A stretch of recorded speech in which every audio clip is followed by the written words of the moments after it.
Welcome back, everybody. This is Tiffany, and today we're gonna start cleaning to get ready for the holidays.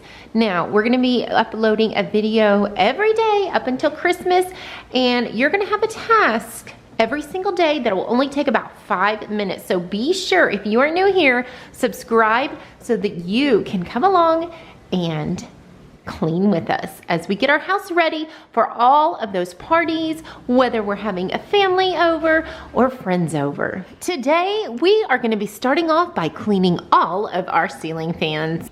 So we have a couple different tools that we're going to be using today, and I'm going to show you each of them. Now, if you have a lot of dust on your fan right now, I do suggest starting off with taking your vacuum cleaner right here. You can pull off one of the ends and put that brush on that comes with it, and take it and just go along each of the blades, and that will start to suck up all of the dust right there.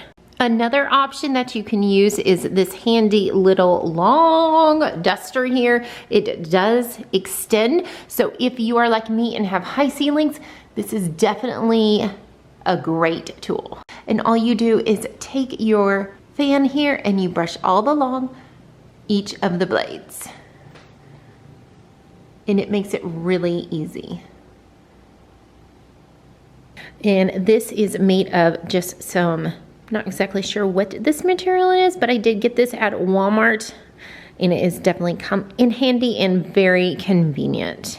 The next option that we have is using a microfiber cloth right here, and I do suggest, if you are using a microfiber cloth, do not get it wet, because when you get your microfiber cloths wet and you try to dust with it, all it does is move that dust around. So get you a cloth, high quality microfiber cloth, and dust with it dry. Well guys, that was 3 different ways to go ahead and clean your fan. So I suggest taking the next 5 to 10 minutes and go clean your fan.